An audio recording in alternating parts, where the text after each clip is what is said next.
Passengers aboard the wrecked number 1 train broke out into applause as firefighters broke open the doors. Frightening photos show what they endured just minutes earlier. 2 subway trains colliding on a single track. Cars jumping the rail, left stacked up.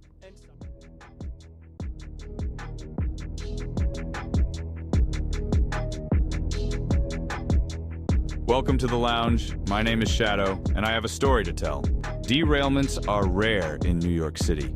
The most infamous is the Union Square crash, where the Bronx-bound 4 train was going way too fast after speeding through Astor Place.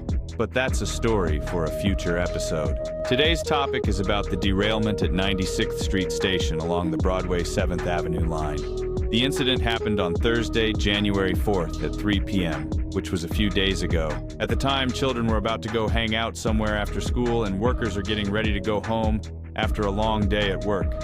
It was the beginning of rush hour, a normal pastime along the Upper West Side. It was just a normal day in New York City, nothing new, until the passengers of the Bronx-bound 1 train felt like a cross between an explosion and a cave-in, as an out-of-service 1 train collided with another 1 train that was in passenger service. The out-of-service 1 train was supposed to cross over at an interlock before reaching the express track to 96th Street, but it didn't happen.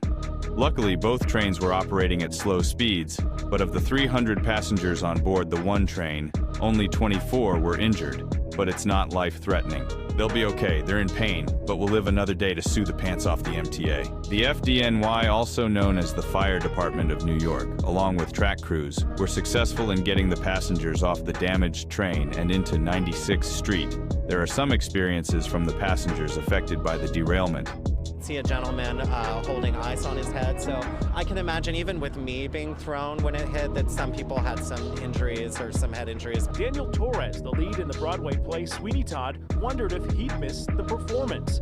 But after just 30 minutes, his video shows the underground evacuations commence. Stepped down into it, and then it was like tilt-a-whirl, like the trains were actually going in different direction as you exited. People started climbing through the tracks to get off of the train. Once the situation was over, an investigation started. They discovered that emergency pull cords were used on a few cars from the out-of-service 1 train, most likely from vandals. Ever since the pandemic, vandals are becoming bold in the subway system, and the culprits are usually children who don't know any better.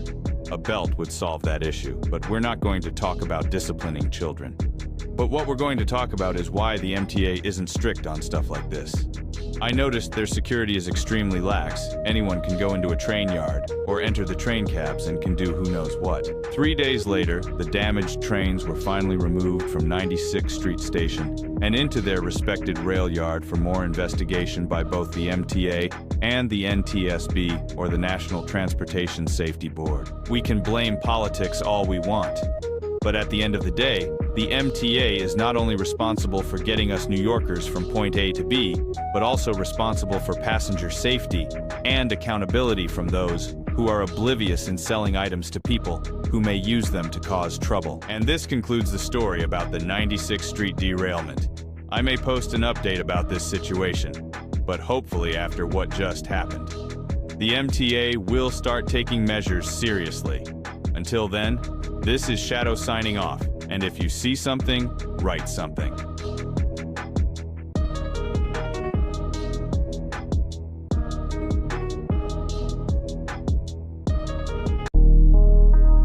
Thank you for visiting Shadow Storyteller. If you like what you saw, click the like, the bell, and notification buttons for up-to-date content. Until next time.